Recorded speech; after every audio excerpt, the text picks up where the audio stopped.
given to us. We pray for the divine guidance of the Holy Spirit to animate this discussion, that all will go well in accordance with your will. We ask this through Christ our Lord. Amen.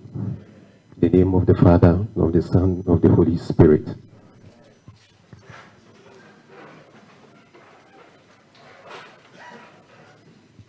Thank you, Father. I will now invite the Association President, Reverend Father Dolphine, to welcome us.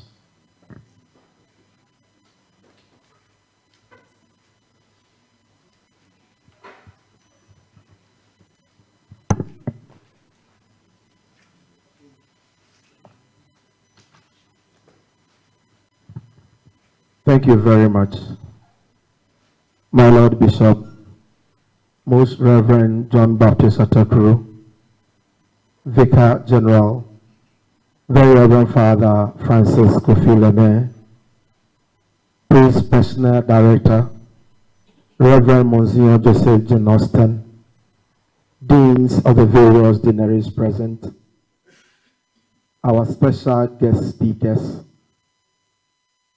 ladies and gentlemen, and my dear esteemed members of the Sekondi-Takoradi Diocesan Priests Association. Good morning.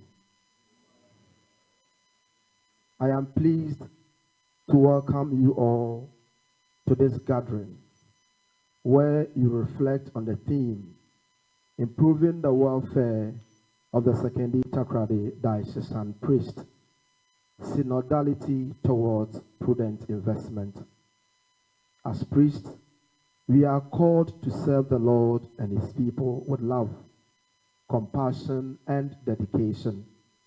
But we cannot do this effectively if we do not have the necessary support and resources to carry out our duties.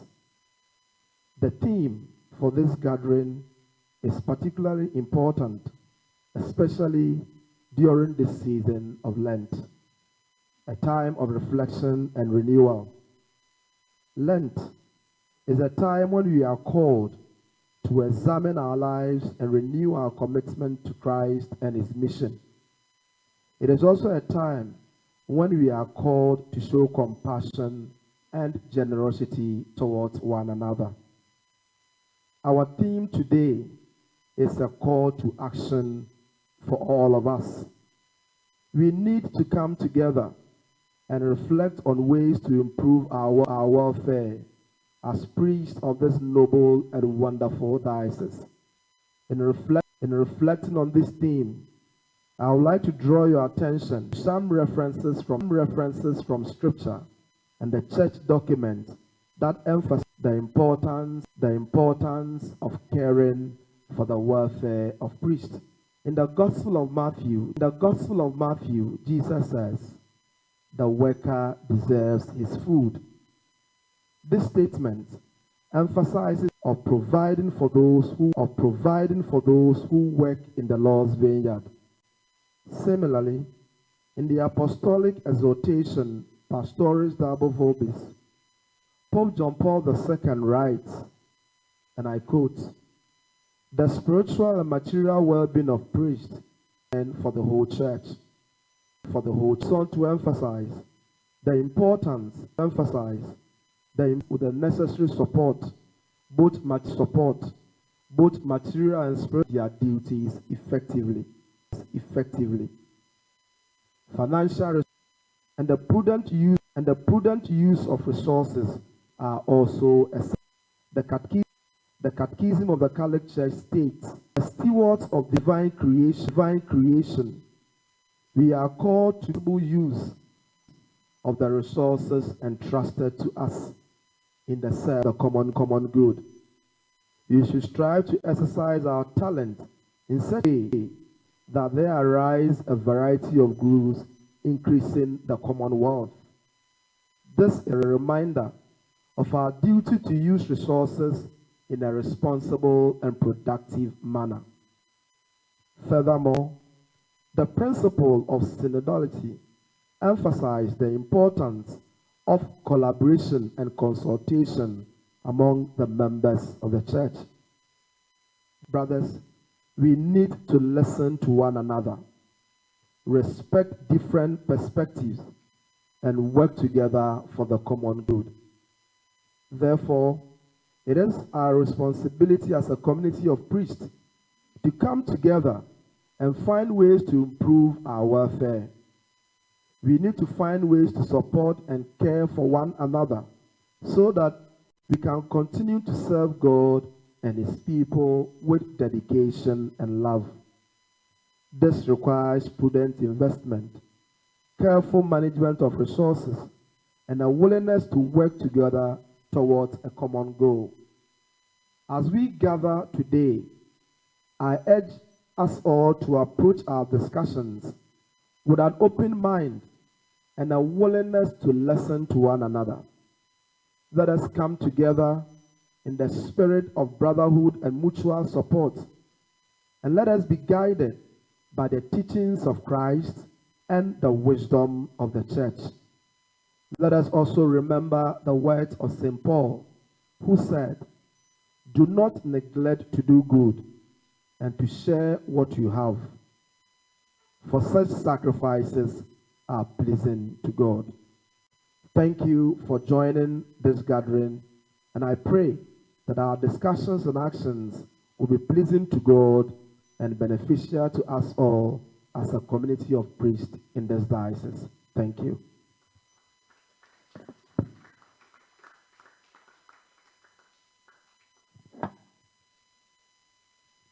Thank you, Father President. With a lip drop of our purpose of meeting, I will now invite Father Isaac Mensah to introduce to us our speech makers. Thank you.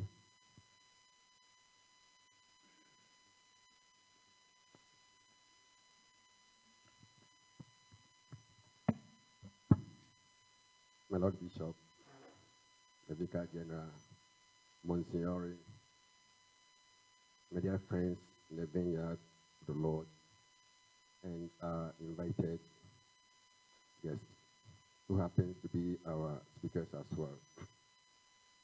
I have the singular honor to introduce to you three personalities for the day. We are going to listen to two separate talks, but to be delivered by three personalities. I begin with Mr. Ajay Boateng. He is the Chief Investment Officer. His education background: BSc Economics, Finance and Banking, MSc Finance and Investment, University of Bristol. Years of experience: 10 years. Professional affiliation: Chartered Finance Analyst, member of CFA Society, Ghana, American Express Charter holder. His current duties and professional role: responsible for developing and communicating investment strategies and policies. Before joining BSA, he worked at Barclays Wealth, Barclays Private Bank, Lion Trust Asset Management. The second person to join him for the first talk is Mr. Emmanuel Kudo. He's the head of securities and trading with 6 years experience. His education background: BA in social work with sociology, MSc in international accounting and finance management. His professional affiliation: registered securities dealer, member of the Educational and Training Committee of GSIA, Securities and Exchange Commission licensed investment advisor, CFA candidate, Ghana Fixed Income Market participant. His current professional role: he is responsible for executing the trading strategy across mandated assets, including fixed income and listed equities on Ghana Fixed Income Markets and Ghana Stock Exchange. Mr. Emmanuel has led the trading desk to execute 18.7 billion Ghana cedi. Before joining BSB, he worked with IC Securities Ghana Limited as a fixed income securities analyst, supporting the back staff with analytic and trade administration. He is a Catholic as well, who worships at Ola at my 7 Achimota. He happens to be my nephew as well. So, Mr. J and Mr. Emmanuel. Mr. J. Watson, could you please, together with, shall we give them a round of applause? So they are going to take us through the first session, and after which the second facilitator will be introduced to us. Thank you very much.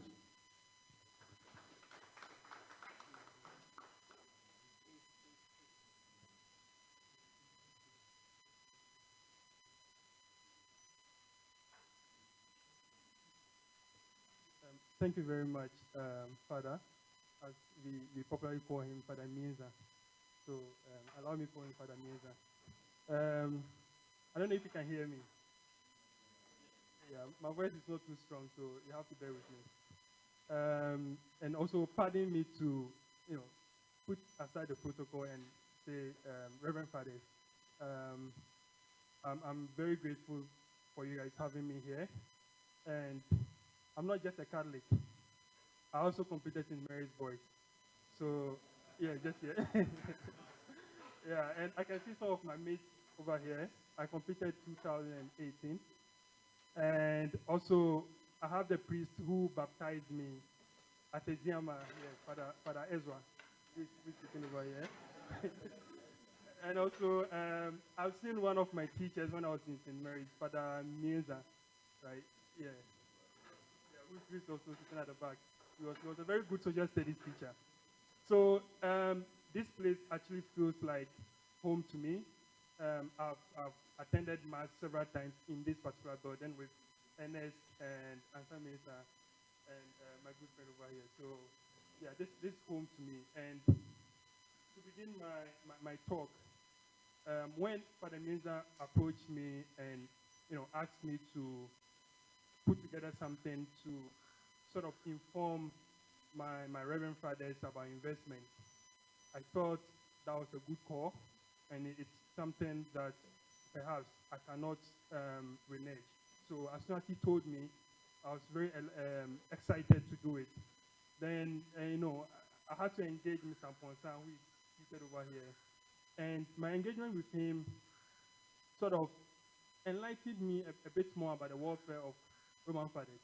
And to be honest, so I spoke to him and also some of the interviews I had on, CTFM radio in Accra. All along, I thought fathers were okay, because when we were when we were kids, and especially when Father Ezra was in Eziama, we saw them in a nice car, and we thought, oh, fathers are living well, because parents, when they hear their sons are becoming priests, they're excited. So some of us wondered, aside dedicating your life to God, what else is there for these men? Why are their parents excited? Then I saw, Father Ezra and another priest, I can't remember his name. We see them driving in a car, and where you come from. When you have a car, we thought, you had something. So we thought, oh, fathers are okay. But upon speaking to Mr. Ponce over here, it really dawned on me that, indeed, their welfare is not as good as we thought when sitting from the outside. And also, on the back of the interview I had, it was the first time I realized, actually, fathers are not paid. I didn't know for so many years until that day, which was like sometime late last year. So for greater parts of my life, I've been living with the misconception that fathers are okay. So this presentation really is crafted in line with the theme of this conference, the welfare of priests, trying to achieve the welfare through prudent investment. So we came up with this presentation, and we titled it The Welfare Scheme, which after the presentation, you would understand what we mean by a welfare scheme and what goes into a welfare scheme. Then we came up with sort of a side title, Prudent Investment Through Financial Assets, the Welfare Fund Approach. Now, the concept of investment is nothing new anymore in this country. Like now it's if I can, use a very common word in the Bible, it's omnipresent. Everybody in Ghana now knows about investment. Unfortunately, a lot of us know about investment coming from the wrong direction, hearing about government defaulting on investment, pensioners picketing at Ministry of Finance, people losing their money to men's gold, GM banks losing people's money. So then people unfortunately got to know about investment through these wrong precedents that have happened over the period. So then the question becomes, is there a way to do prudent investment using financial assets? Because we all thought government of Ghana securities are the safest you can ever get. And even that, now investors are very worried because what they thought was the safest, and that's what actually the financial books talk all about. Those of us who have studied finance, they tell you government of Ghana or government securities in broad terms are risk-free. So it means nothing can happen to it. But then government of Ghana defaulted. And indeed, it's not only government of Ghana who has defaulted. Zimbabwe has, Argentina did, so which means that concept about investment or government securities being risk-free now has become sort of fallacious, right? So is there a way to do investment using financial assets and it's becoming prudent, and why? And this whole conversation, and when I heard the president speaking, he mentioned Matthew. This whole conversation, in our view, when I deliberated with my colleagues, it's more on the Matthew principle. And perhaps, pardon me to become the priest for today, and you become the lay faithful. So, the Matthew principle, which around Matthew 25, from 14 to 30. I will not go into reading it because I believe you know it already. Which speaks about more or less the parable of the talents. Money was given to them, and I guess account was given on their stewardship of the money that was given to them. And that's what prudent investment trying to bring us to, or that's what the Bible tries to draw our minds to when we talk about prudent investment. So, investment itself starts with you making the deliberate attempt. You have to deliberate about it. And why do I say it has to be deliberate? You possibly get, say, 1,000 Ghana cedis. You have to deliberately decide, I'm going to put X amount of the 1,000 Ghana cedis aside. And it requires a lot of discipline to do that. I think that's the most difficult part. So there are a lot of nice things that you can do with 1,000 Ghana cedis. Why do you want to postpone part of that money for future whatever that perhaps you've not decided yet? So it begins with deliberately putting money aside, sort of sowing a seed. Okay, and this slide is just showing you the pictorial view of what investment goes through, right? So it begins with you putting the money aside, then proceeds to that money being put to work, which will go into each section into details for you to understand. Right? Then it gets to the point where you talk about or you decide what you're going to do with the money after you put it to work and maybe it comes out or it generates something. Why do you want to put money aside? Why do you want to put that money to work? But the most important thing, and especially for this discussion, we're going to focus on how do you put the money to work prudently, and of course, pardon me to jump to welfare fund. What goes into a welfare fund? And the welfare fund is so classified because of the purpose for which you're putting the money aside. Is to pursue the welfare needs or the welfare of the individuals who are putting the money aside. So when you look at the various reasons why you're putting money aside, we have for growth purposes, to create wealth, and of course, if any of you wanted to be rich, you wouldn't be here. I'm sure a lot of you can be good at business, than perhaps becoming a priest. So the purpose of you wanting to have an investment, certainly for this group, is not to become rich, but then is to be able to meet certain needs in the future that would improve your well-being. If I'm wrong, I guess you can tell me. That's not the reason why you want to invest. But from there to put money aside is to sort of safeguard the welfare. So then we theme the presentation a welfare fund, which has unique characteristics as compared to an investment that is aimed at becoming rich or growing your fund. So an investment, whatever you do, whatever you invest in, depends on the reason why you are investing. And for this discussion, we're going to focus on welfare. Now, what is the welfare fund? And as I said earlier on, you have to put money aside. And for this purpose, a group of you have decided to put money aside with the aim of providing for future welfare needs, like your future health needs, maybe your future accommodation, and some other things that in the future will improve your well-being. So such a group, their investment needs certainly is different from someone like, say, Bill Gates, or the founder of Facebook, or the now popular Tesla man, who is more interested in creating wealth. So the purpose is different.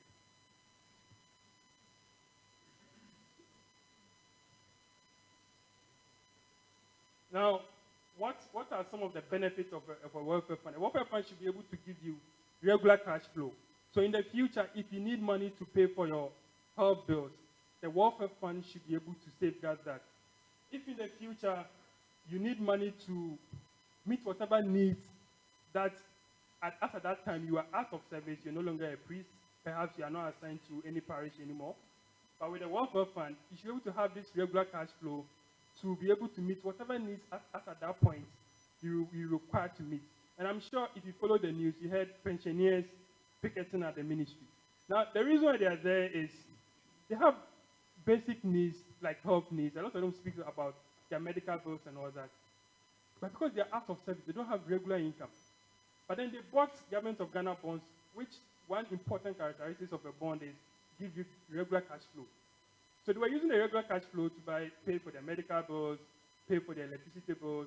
So the moment that was troubled, then they became alarmed because that was the only source of livelihood.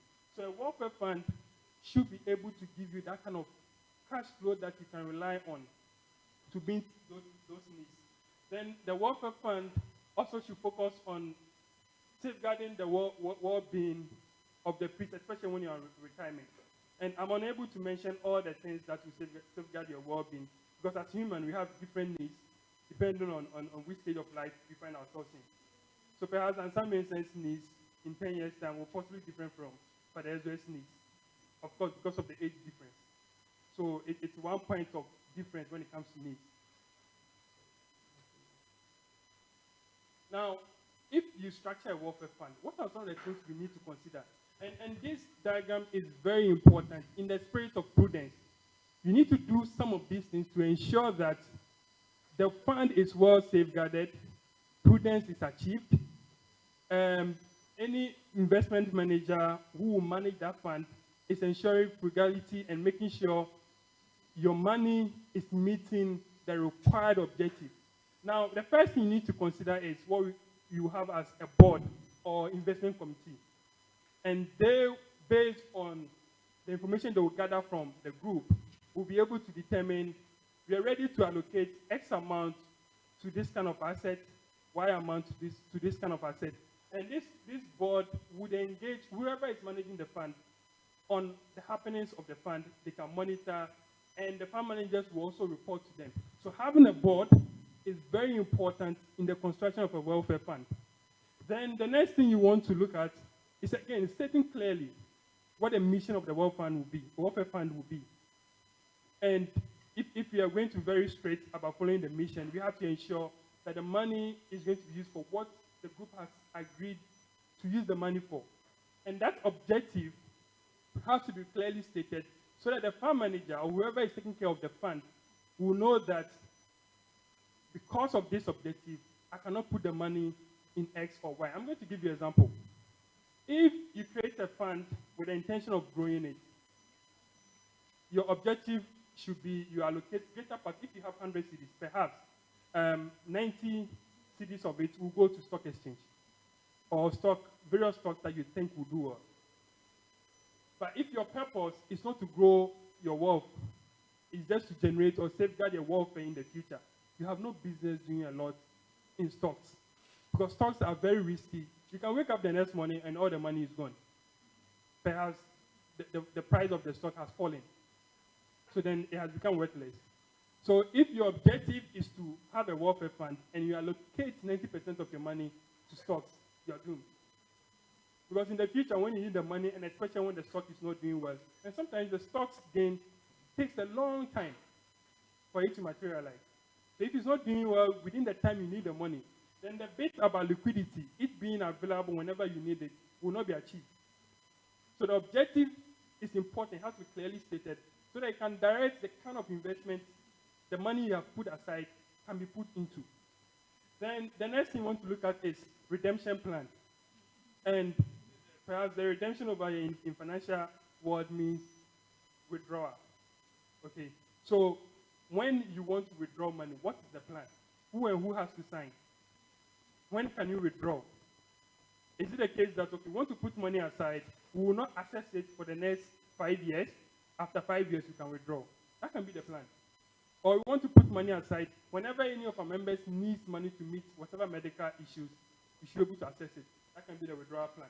So the redemption plan has to also clearly stated in putting together a welfare fund. Then the next thing has to do with the contribution plan. How are you going to contribute or sow the seed? Is it going to be monthly? Is it going to be weekly? Or is it going to be yearly or quarterly? This plan has to be decided. Where is the source of the contribution coming from? Is it going to be part of the offerings? Or is it going to be donations from church members? So since that is going to be very important in forming the welfare fund, it's important for you to be clear where the contribution is going to come from. If you do not know where the contribution is going to come from, then you might start with a welfare fund with 500 CDs and you get stuck, hoping that it will grow to wherever you're looking at. So you have to be very certain how you're going to get a contribution. And the last bit of the structure of a welfare fund is record keeping. Record keeping in finance is very important. If you send X amount for it to be invested, you need to have the records to show. And at Blackstar, which my colleague will speak a lot more about our company, we have a software that our clients are able to assess what they have, when they paid what, how is it doing, so that they can also do their own records. And as a regulation from Security and Exchange Commission, which is the mother regulator, they require us to send documents on investment and various records that clients have done with a particular entity or a particular fund manager licensed by them. So this chain is important structure that the welfare fund has to follow all the time. If you leave any of these out, you might be missing something. You might not be able to define some of these things. And as soon as you miss that, the purpose or the reason you're setting up the welfare fund might not be achieved. Now, what are the elements? If we are setting up a welfare fund, the first thing we want to determine is time horizon. And when I was talking with my colleagues on putting together this presentation, I told him that, well, the priests, they have various ages. I have Father Ezra here, I have NS and Samuel, and the age difference are very vast. If it was a case of only the category of assignments, then you are looking at a very long-term period. But you have other Reverend Fathers who may go on retirement in the next year or two. So it makes it complicated for you to say, oh, this can be looked at as a very long-term investment. So then let's do an investment that will bring something in the next 10 years. Father is going on retirement in the next 2 years. So how does he benefit if he's going on retirement in the next 2 years? So once you engage the group who have decided to put money aside, you should be able to clearly define what the time horizon should be. If you're looking at a very long-term time horizon, then put your money in stocks, because stocks tend to do well in the very long term. If you're looking at short-term horizon, then you want to do what we call fixed income securities, because they guarantee certain return periodically. In most of the fixed income securities, like 6 months, they'll pay something, provided the issuer of that security is very credible, not like what the government of Ghana has turned out to be.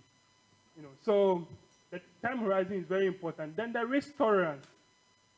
And maybe in a very basic language, you say, oh, when we are doing a risk assessment of clients, we ask you, do you mind if you wake up and you've lost your money? The person says, oh, no. Some people say, no, I'm okay with that. Then we say, oh, this person who said it's okay is risk tolerant. But then there are other metrics through which you can determine risk tolerance, which we consider in regular income. Do you even have regular income? Someone who doesn't have regular income is, in our view, classified as someone with very low risk tolerance. Even though when you speak to the person, will tell you, I can handle risk. But here is the case, you don't have regular income. So if you tell me you can handle risk and I put your money in something risky, like a stock, and you wake up, you need money the next day, and the stock has dipped, waiting for it to recover in the next 5 years, how do I give you return? So the risk tolerance assessment looks at a lot of metrics, even the age group of the age categories of the group who are investing. In a situation where you have a mixture of older people and younger people, then the risk tolerance dynamics becomes a bit different. So then the risk assessment has to be a lot more thorough, not something that you just do cursory and then you are done. So it's also an important element to consider in determining how to construct the welfare fund. The next thing is diversification. And now a lot of fund managers, the problem they're facing now is because they refuse to observe diversification. As the pension regulation requires from pension fund managers, they tell them, oh, put 75% of all pension contributions in Government of Ghana securities. And now the Government of Ghana is sort of down.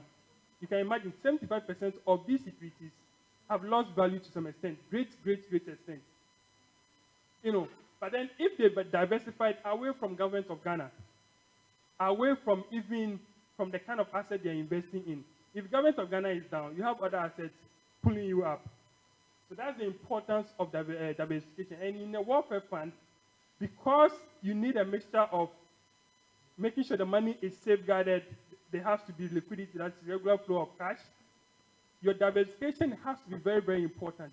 You can decide to allocate some of the money into stocks, which is high risk, but then it can't be 50% even stocks. That ensure that if stocks is not doing well, some other asset is doing well, and making sure if today father walks in and tells the group that I need money from medicals, and they want to withdraw or redeem from the fund should be able to give something. The fund shouldn't say, because the Government of Ghana is down, we are all down. And that's the problem with a lot of fund managers, because they have a lot of money, and even banks in Government of Ghana, and Government of Ghana is down, and they don't know what to do. So diversification in constructing welfare fund is very, very important. You have to diversify. You diversify from the kind of assets you have in there, and diversify from the issuer. It can't be just a single entity. It's just like having all your eggs in one basket. As soon as the basket falls, you are doomed. Okay, so you move on to risk management. And just like any business, any asset, whether you are planting rubbers or you are building a structure, there's an element of risk in there. And the risk in the sense that the projected return you were looking to get might not come. Or another form of risk is you losing all the money. It can happen to a rubber. You wake up one day, fire has burnt everything. It's all gone. You wake up one day, the Government of Ghana saying they can't pay. We are coming to do debt restructuring. So the promised money they put in their contract is not coming. That's the risk we are talking about in terms of risk on return. So you need to have a fund manager who understands how each of the investments or the assets you invested in works and performs, and manage that risk. Manage the situation where the promised return or the expected return will not come. So risk management is very key. And whatever investment the group decides on, you need to have someone who understands the risk associated with it. In Africa, a lot of us, when we end, that's what happened to men's gold investors. They said, oh, Men's Gold was giving 10% every month. Wow, that's interesting. Nobody or a lot of them did not ask, what's the risk with the 10%? And in finance, there is a very common phrase that goes like, the higher the return, the higher the risk. They go hand in hand. If anyone promises you any return and it's very high, you should be worried. The risk is equally high. Like, one does not exist without the other. So, and in the spirit of a welfare fund, don't be lured into any investor who is saying, or any investment firm who is saying, oh, yeah, fathers, bring your money. I'm a Catholic. I can give you 15% every 2 months. Okay. So where are you putting my money? How come you're getting 15% every 2 months? You know, so you have to ask questions around the risk, and you need to know the risk involved.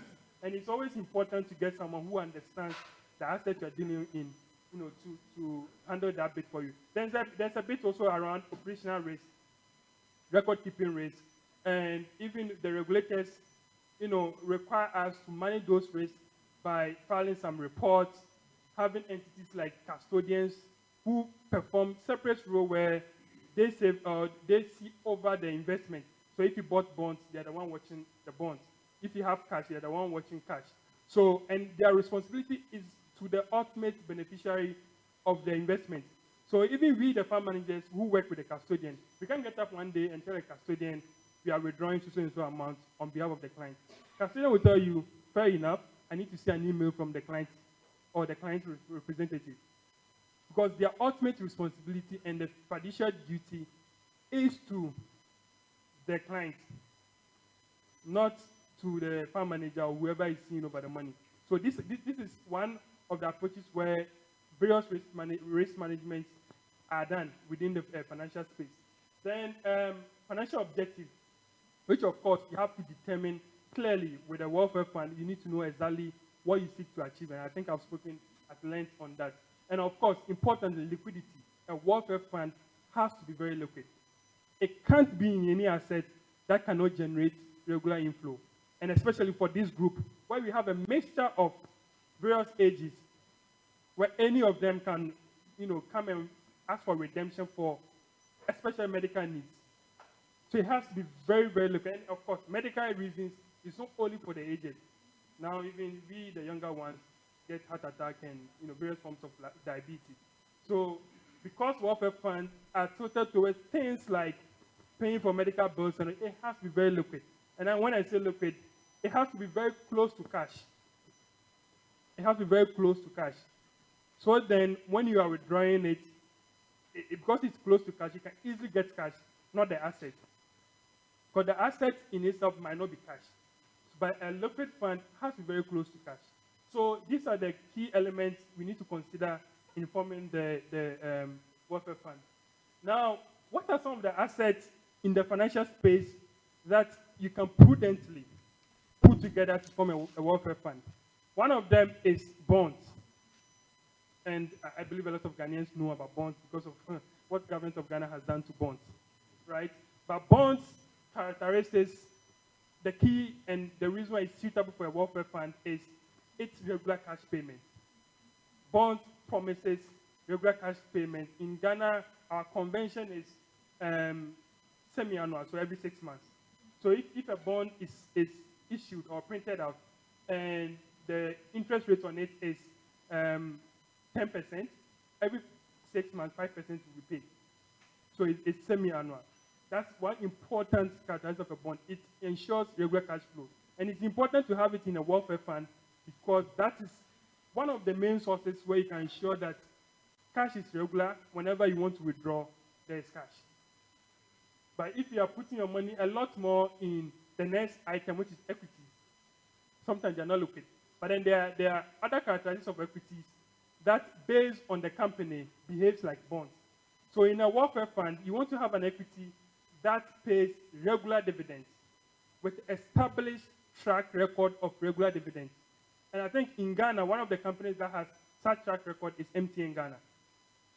Okay, so in a welfare fund, you don't want to put a stock that is focused on getting future value. And future is very long, like it can be 10 years, 100 years.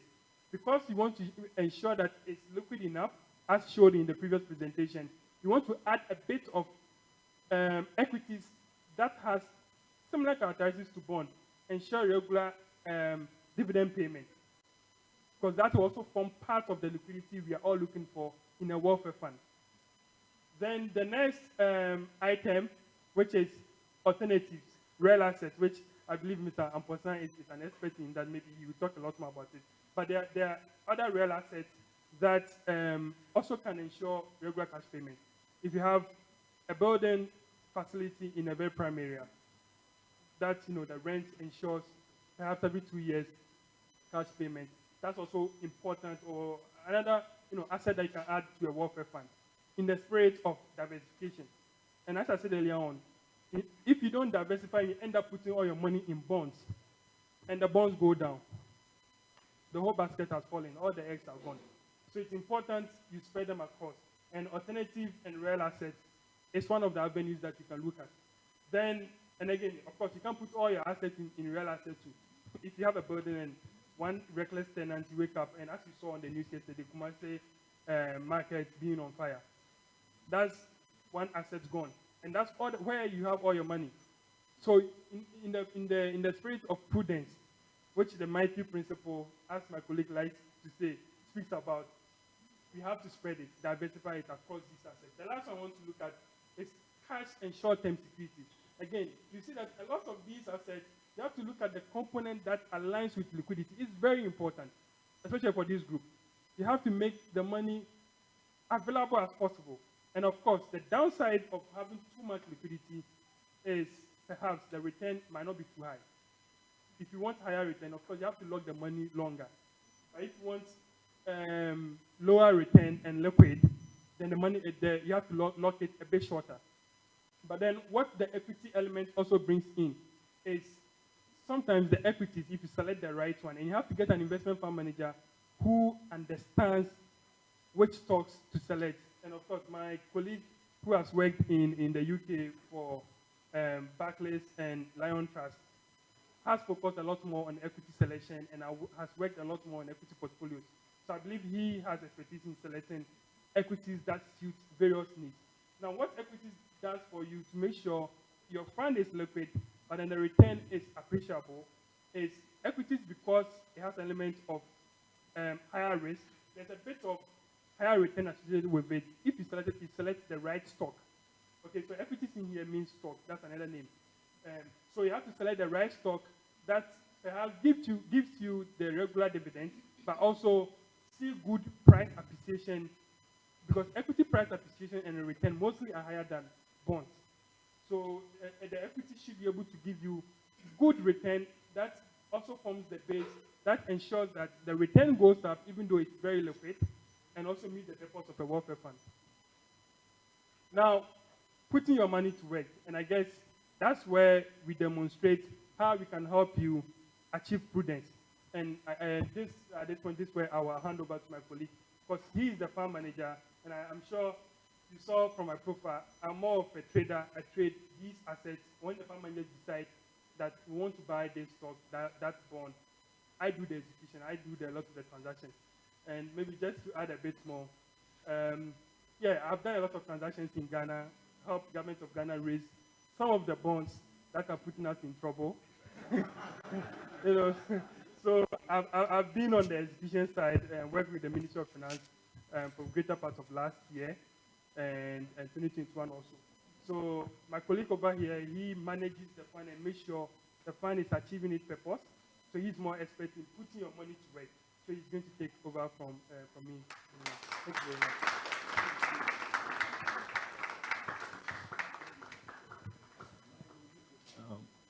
Thank you, Emmanuel. I feel like I shouldn't really say much anymore after all that detailed explanation of what a welfare fund is. As Emmanuel said, my name is Ajay Boatin. I was born in Ghana, like here, near Tuvodom area. every time I say this, everyone starts laughing, and they start saying, "Yeah, free Tuvodom, yeah, after town." Basically, I found my life purpose when I was 14, which was to help people become more aware about the opportunities available to them through investing. And over the last 11 years, I was doing that in the UK, um, and investing my own money as well, along with friends. And, you know, we have been doing well. So I woke up one day and I said, how are Ghanaians investing? And it became apparent that there was a need to do something a little bit different compared to what the rest of the world are doing. So I packed my bag. In fact, when I decided to come back, I was actually going to go back to Tuobodom and become a farmer. But through a word of mouth, I was introduced to Eric Apea, who is the managing partner at Black Star, and it was recommended that based on the work that I was doing in the UK, it made sense for him to bring me in to come and implement the same thing for Ghanaians. Emmanuel has talked a lot about how we go about allocating assets and how do you put your money to work. Like, before we even get that, and I think Emmanuel has gone through quite a lot, there's two things. If you're Ghanaians, you have to keep you up at night all times when it comes to investing. The first one is inflation. We are currently seeing like inflation around like 52%, right? Now, for me, as an asset allocator, with all the talks of debt exchange, government defaulting, I think we're missing the wrong thing. I think inflation is much more deadly than whatever the new rate that the government is giving, right? So pension last year, we had 35 billion in pensions overall. Now inflation was 54%, so more than almost 17 billion of that money has been set on fire. It's no longer there. So if we were able to buy, 5 bags of rice last year, today we can only buy around 2.5. Right? So inflation is actually a bigger problem. And then the second bit is currency depreciation. So if you live in Ghana here, a lot of our expenses, so if you have a mobile phone, a lot of the things we use here are linked to dollars. Right? So it's a double whammy. Often, like, when I say this, I get too obsessed about it. So, for example, the new government bond now will say they're going to pay us around 10%. Now, that 10% is not, it shouldn't be a problem if the country was able to maintain inflation around, say, single digits.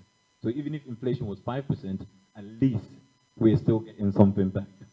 But here's the case where we're being paid 10%, but currently inflation is around 52%.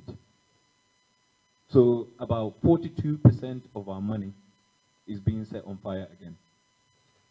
So as my role as like putting money to work, and my fellow colleague from Fidelity will talk through a little bit more. We now have to pay very, very good attention to the characteristics, which again Ima talked about. So time horizon, I mean, he talked about it.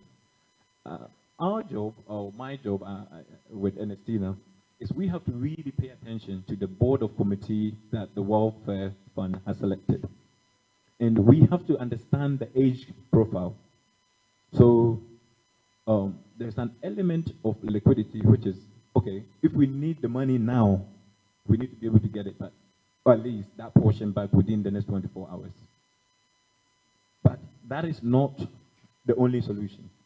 So a portion of the money will always have to be invested in such a way that if we need that money back, we can get it, right?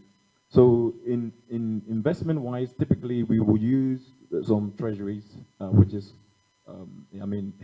they said it wasn't impacted, but now, it's coming down.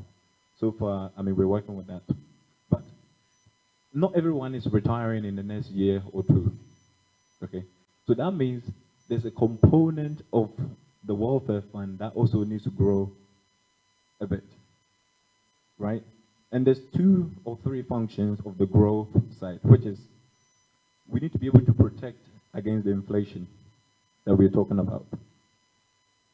The next bit is we need to be able to protect against the currency depreciation, which is, you know, Imam mentioned MTN. MTN is a great company. I think when I was in the UK, it was one of the profiles that, one of the companies that I profiled, and I said, actually, this is a good company. Now, there's a criteria that I can look at any company and be able to tell that actually this makes a good investment. And it's because of finding my life purpose. So the last 22 years, that's all I've spent my life doing. Now, apart from being able to protect against inflation, we also need to grow the money a little bit, which is now like, we're now thinking about taking a little bit risk within it to at least protect against the inflation and the currency depreciation. So historically, if you lived in Ghana, the only thing in terms of investment that has been available to you has been Ghana government bond, Ghana equities. So you had some real assets predominantly based in Ghana here. The reason why I was brought in a Black Star was to ensure that we bring global investment to Ghana here, so that any investment that's available to everyone else in the world should be available to the welfare fund too. And I'm glad to say we've been able to do that. And we actually have set up a fund that does that. Now, what that does a couple of things. So we made the decision that actually, so your growth part, the bit that needs to grow to protect your purchasing power, we made the decision that that has to be allocated to global stocks. Now, when we talk about stocks and equities, it's used interchangeably. It just means ownership in a company. Imam mentioned that you know, you could wake up tomorrow and that money has gone. And our job, or my job, along with Ernestina, is to ensure that the portion of companies we select into the welfare fund at least is going to be in existence in the next sort of 5 to 10 years. So has everyone heard of Microsoft? Yes, so it's a company that we all use your product if you're in the office space. In fact, if you are in a formal space, there's a likelihood that every single day you will use your product. And that's not to say that we won't wake up tomorrow and they might not be impacted, but we look at such companies. Now, we looked at Microsoft quite carefully, and we realized that actually in the last 5 years, if you're Ghanaian and you had bought some Microsoft shares, it had given you the equivalent of, say, 210% return a year. But it is volatile, as Imam said. So, and so we do a lot of work in that space. So Imam's already talked about bonds. I won't go too much. Real estate often falls into some of the real assets that my colleague will talk about, along with some commodities, some physical infrastructure, some agricultural commodities can also fall into that space. We have some ETFs, mutual funds. I mean, these are used, they're not exhaustive, which is you could find yourself having stocks and bonds in ETFs. So, but it's just to give you a broader picture. So at Black Star, we do things differently. First of all, we look at the characteristics of the welfare scheme and say, hey, a portion of that needs to go towards liquidity. The bit that if we need it, we can get it. So that's really short term. And then there's a portion which I've already mentioned, which we need to grow. So over the last 25 years, technology has been changing everything. We are now at the point where during the pandemic, everyone can attend a service via Zoom, right? Or via the video sort of channels. And we believe that the welfare fund should have some of these exposure. And then there are other companies that Ima talked about, which is companies that have got a long track record of every 3 months paying you some money. So MTN, he mentioned, falls into that. But there are companies like Coca-Cola. So when we do a funeral, we do events, Coca-Cola, like so many people drink Coke every single day. If I tell you the numbers, you will not believe that. And then there are other companies, which is, Pfizer. If you're ill, the medicine that you take, these are things that we will continue to use. So a portion of that will need to go into that also. And then we looked at other things, so that will go towards the regular income, the bit in the middle. And then we have other funds, which is a bit more tilted towards Ghana. So in our approach, and the reason why we do things different, over the last 5 years, the first 3 funds here, Black Star has been #1 in fixed income, so bonds. Bonds, that's a collective investment scheme. We have been #1 since we started. And then if we go to balance funds, which is something that holds both bonds and some ownership in a company. Again, in the last 5 years, we have also been #1 in that space. And then the bit which is us getting access to global investments. In all of the difficulties last year, it is the only investment that protected you against inflation, the high inflation that we saw. Why did they do that? Because while inflation was going up, currency was also depreciating. So our aggressive fund literally hedges that, because now the investment is in dollars. So we don't care anymore if the currency depreciates. Now we hope our leadership can obviously maintain the currency, but just in case we wake up and it doesn't, this portion of your investment will protect against that. And then the regular income side, again, we are putting about 75% of the money outside of Ghana, right? So that's how we sort of look at the world. And in terms of when you look at how things are done elsewhere, this is how everyone else does investments. But historically, these things have not been available to Ghana. But through the work we've been doing at Black Star, for the first time, you all can sit here and through your welfare fund, own any investment that's available to everyone else in the world. Goodness. So this is the funds, and this is what they do. So we have the regular income is actually a Christian community fund, which we set it up a long time ago. And the aim of it is to give regular income. Every 3 months, it has to pay some money out. And it invests in company outside of Ghana. So that should form a portion of your investment solution. But not all of it. But something that will continue to give a little bit. So again, we have some bonds, which we can sort of help with the liquidity. I've already talked about some of the other stuff. Can you go to the next? So it might also talk about record keeping and being able to maintain the track record of who has made what contribution. So go to the next. So at Black Star, we have a platform called Genie. We build it in-house.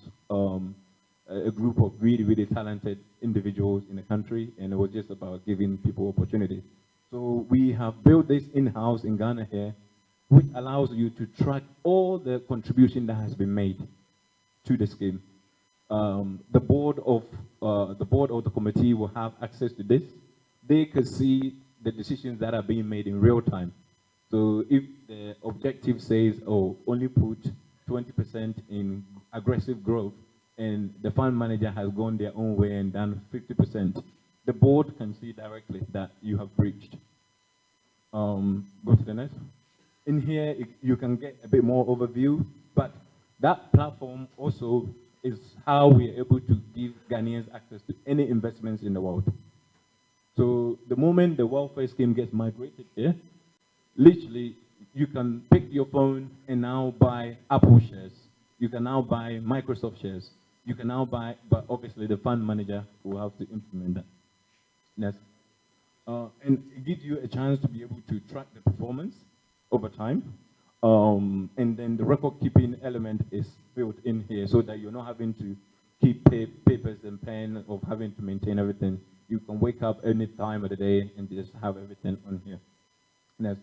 Again, we can track the performance in terms of how things work. I was actually asking Ima whether he was connected to the internet. I was actually going to demo it. But for the first time, any investment, whether it's Kenya, whether it's UK, whether it's US, you can get access to it on this platform.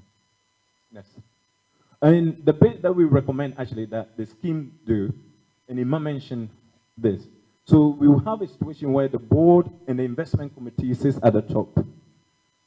Black Star as a fund manager will sit behind that, where we are reporting to the board. But we will also recommend that we bring on a custodian. Fidelity is one of the banks that we work with. Custodian just means that the fund manager that you've given your money to cannot just wake up one day and walk away with your money. The fund manager is just making decisions on the welfare scheme, but the assets will be held at one of the largest banks in Ghana. And again, we work with Fidelity along with, if you go to the next stage. So all these banks will be the bank actually holding the investments on your behalf.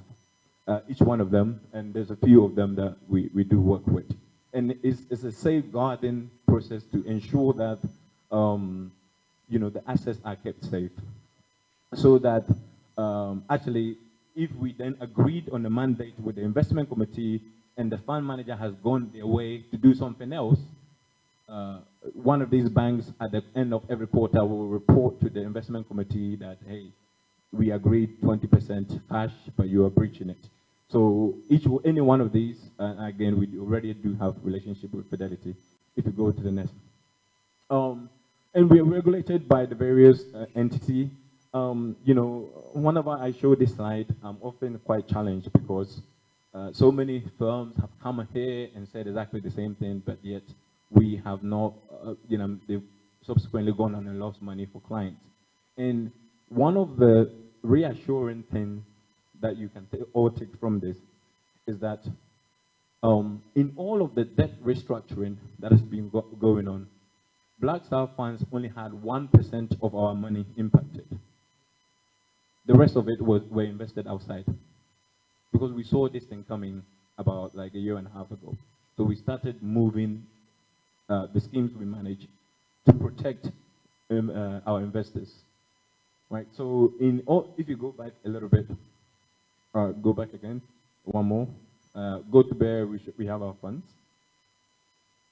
Yes, so our fixed income Alpha Plus, which is one we manage directly, only 1% of the entire AUM was impacted because we do risk management, which again, Ima talked about, to make sure that the welfare fund isn't in harm's way if economic conditions are like changing.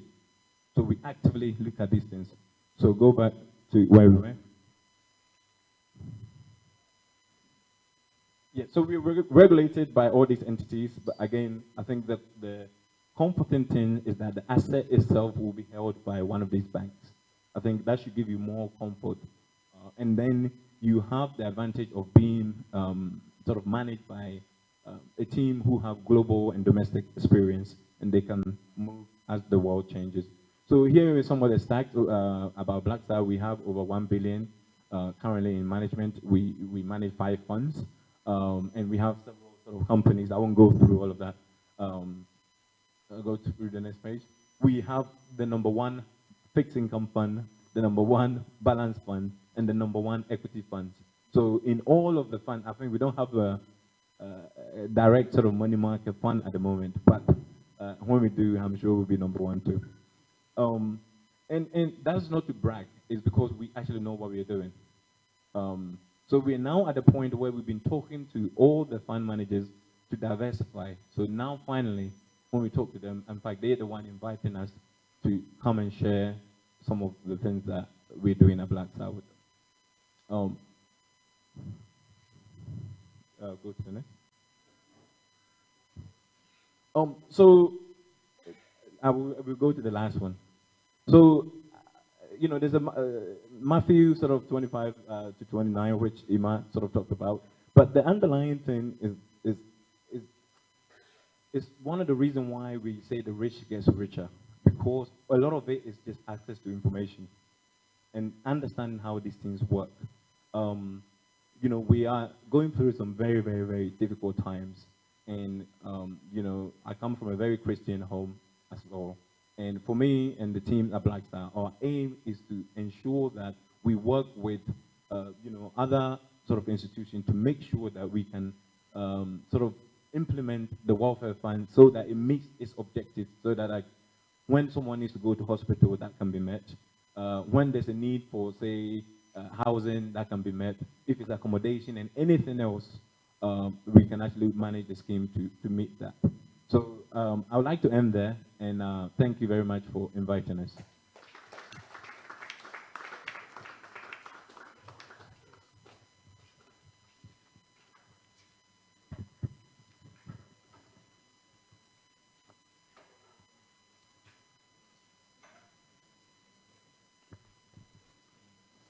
So we thank our speakers for the in-depth knowledge shared.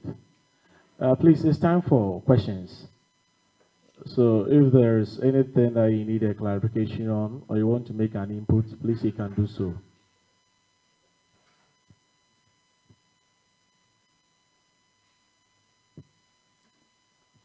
Father Robinson.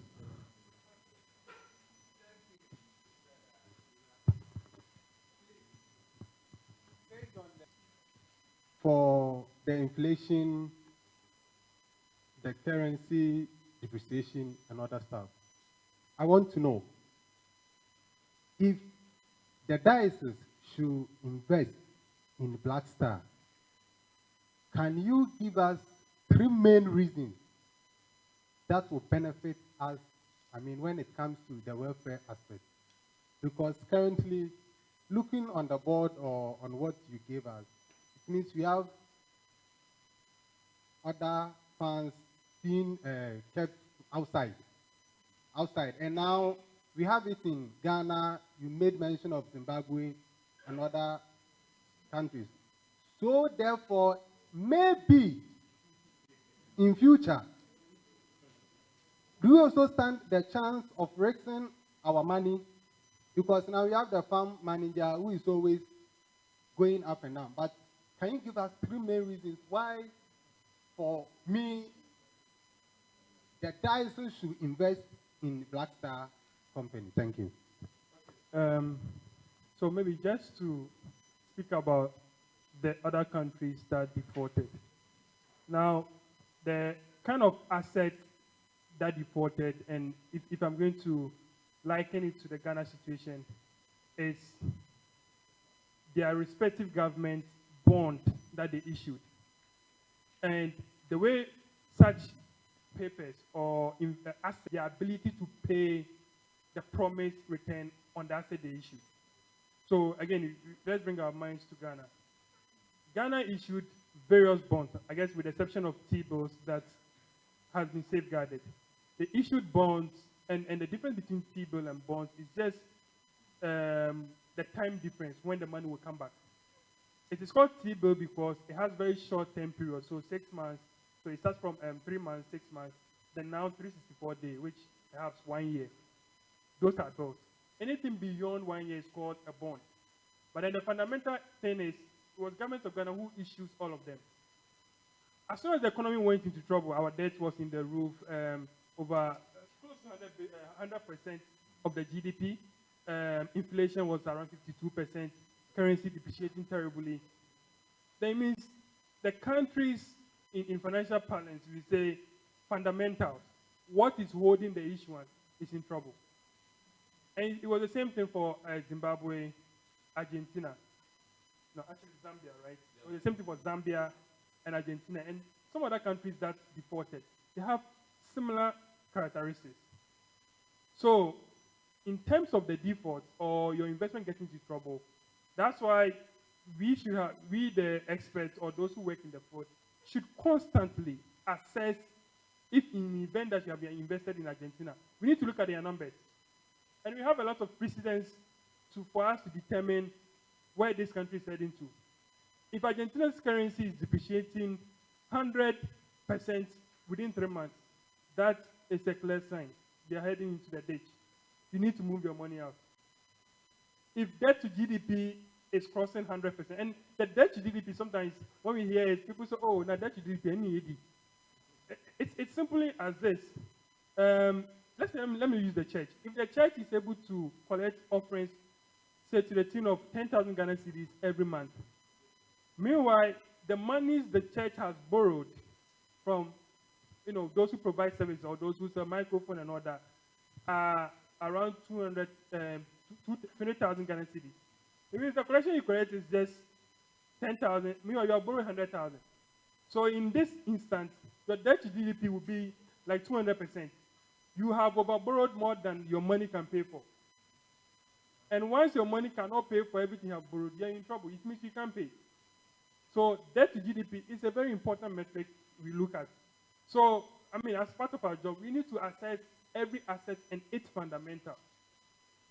And that is the job, as AJ mentioned, perhaps you've done well, because last year when companies like, and I'm not here to sell anyone's business, please, but then when companies like EDC, Data Bank were reporting that, clients are on them, and of course, no financial institution can stand every single client coming for their money at the same time, which popularly we call it a run at a bank or at a financial institution. None of them can withstand it. It doesn't matter you are the solid institution in the country, well known. If every single client says, we want our money today, they are done. But then the unique thing about those companies perhaps was what they invested in and that asset being in trouble. And a lot of them, they were affected by the government of Ghana bonds and the issues. So as an investment manager, you should be able to assess every time. And I believe at Blackstar, as I just said, we made sure that the diversification was very strong. So then when those assets are getting into, because it's a fixed income bond, so we have to buy a bond. That's what the law says. It's a fixed income bond. You can't buy equity into it. But then there are other bonds in this world, like you can buy US Treasury. So if Ghana is in trouble, US Treasury is not in trouble. So then your asset is safeguarded. And that's what we did at Blackstar. And that's what, as an investment manager, you should be looking at. But what we've seen over the period is some of the fund managers perhaps do not diversify. And that's why I showed that element, diversification, is very key. If you put all the eggs in one basket and one kid runs around and pushes the basket down, you are gone. So I guess that's one thing. And I'll hand over to AJ to give maybe the next two reasons why you made this at Blackstar. Yeah, it's a very good question. In fact, it's one of the most interesting questions I've had since I came back. How can we be sure? So when we talk about diversification or moving your assets abroad, okay, in terms of some of the aggressive ones, we are not just investing in one company. So our aggressive strategy has about 100 different companies in it.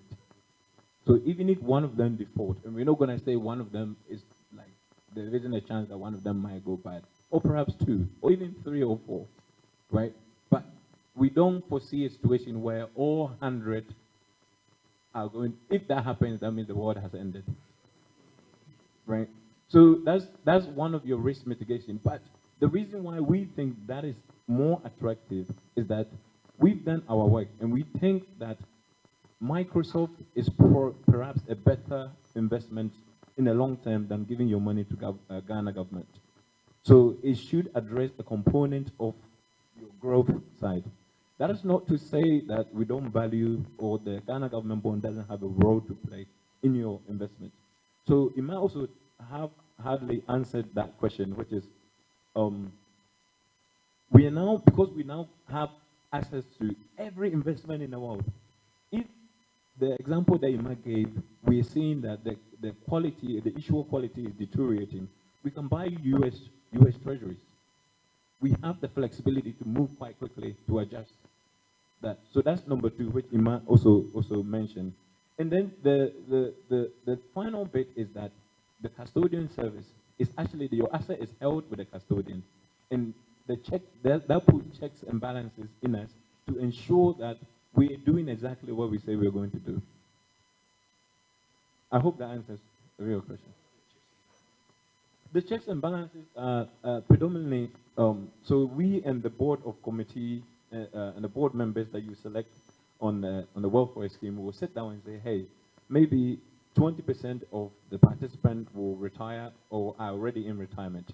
Okay, so that means we need to ensure that about 40% of the assets is at any given time in a very liquid way, that if we need money out of it, we can get it out quite quickly. And then that leaves us about 60%. Perhaps we decide that maybe 15% can go to real assets, because in the long run, it's like a good investment. It gives cash flow. We might also decide that actually the growth component, we might need to at least protect some of the purchasing power against inflation, against currency depreciation. So maybe we should put something around 30%, right? So those are the kind of checks and balances that between ourselves, the board, and the custodian, we work together in a triangular way to ensure that at any given point, we are doing exactly what us and the committee has agreed that we are going to do. I'm here, Father. Yeah. Okay. So you've spoken nicely, and I'm impressed. But I want to ask further. Who are the board of directors of Blackstar? Your background. Who and who own Blackstar? Thank you. Cool. Thank you. So the My question is simple. What's the difference between savings and investment?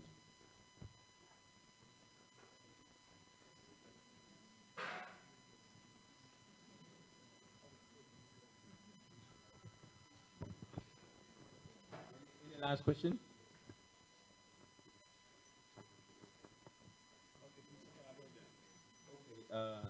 Emma, you can get the second one, which is what's the difference between savings and investment.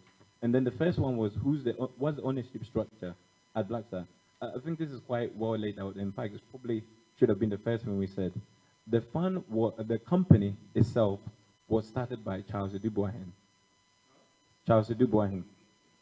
It's not something we hide or anything.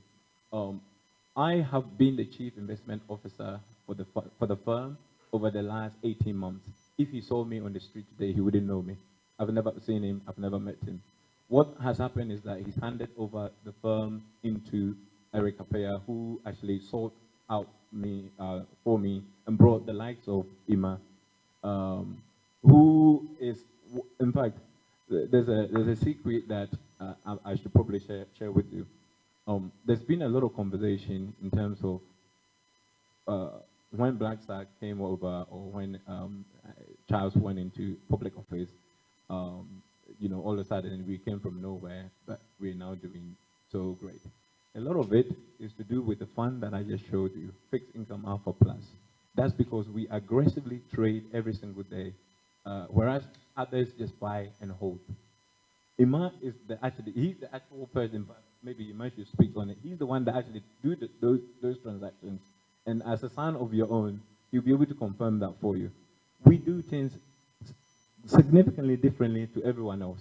And that's because we manage the fund to international standards, right?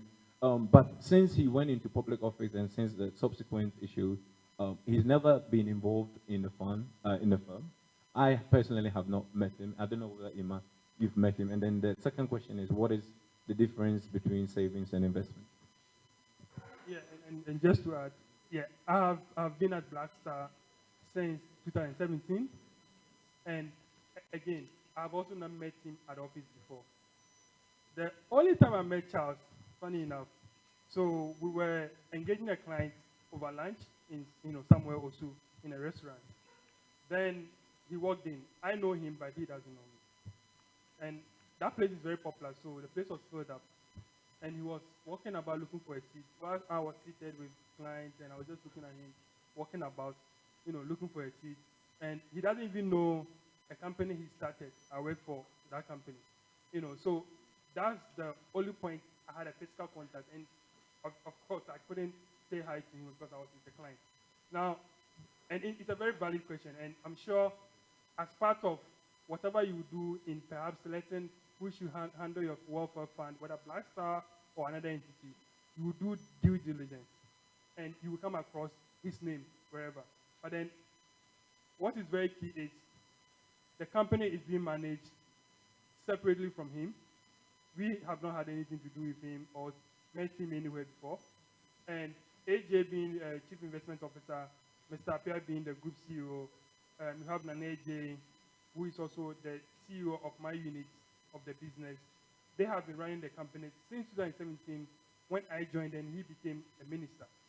So it's a very valid question, and the fact around it is, yes, of course, he started a business, but the management of the business has been done with Mr. Appiah and the board, the various boards of the various units. So I guess these are the facts around it. Yeah, so the difference between savings and investment. So savings, and I'm going to use a very common example, which is the money box, or the susu that goes to the market and collect money from people, or whatever container we put money in. You are putting money aside, basically that's saving. And if you are lucky and you move it to a bank, the bank will say, oh, for putting money aside and keeping it in my bank, and perhaps I'm going to use it and earn something on it, I'm going to share whatever I'm going to earn with you on that savings. So a lot of the savings account, usually the return they promise them is very, very little. That is savings. So you put the money aside. If you put it just aside, you are more likely not to get anything or get something small if you put it in a bank.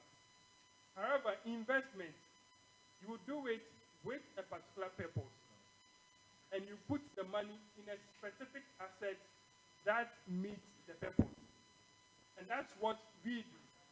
Okay, so we look at the purpose, the reason why you want to put the money aside, and invest in that asset that will help you meet that purpose. Okay, so investment is very key that you get assets that you put the money into. So savings form part of it. That I believe the start. You put the money aside. But the investment moves the savings one step ahead and brings in an asset where you put the investment. It can be you putting it in a building in a very nice area where people will rent, planting rubber trees. That is investment. But the savings is just putting the money aside. And again, the investment has to be linked with the purpose for which you are investing the money. So I don't know if I've answered the question for you. There's a couple of safeguarding things that is also prevalent, which Father's question is actually, I think it's important we address. So the welfare fund will be managed differently. So we're giving the welfare fund access to any investment that's in the world. Well, the second bit is that actually everyone else in the world would know that the welfare fund of the Catholic priests own the shares in these companies. It doesn't matter what happens in Ghana. The rest of the world know that the welfare fund, and it's just a matter of if anything is to go wrong, the banks such as Fidelity, who's holding your assets, just give you the certificate and the assets get transferred to you. We just make the decisions on what to buy, what to invest in. The asset doesn't sit with us. Thank you. You've been advised to be very careful when entering to such financial ventures. There are times the name of the bank may sound very sweet, but when you enter into it, a whole lot of problems. See what is on the board, Black Star, but the star is even gold. So what makes it authentic? The Black Star, but the star there is gold. It's not even black.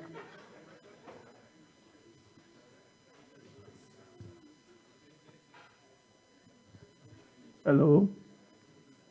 Please, can you, in a layman's language, tell us what number one and Gokos, for instance, did, which didn't go well with Ghanaians, and what you are doing differently?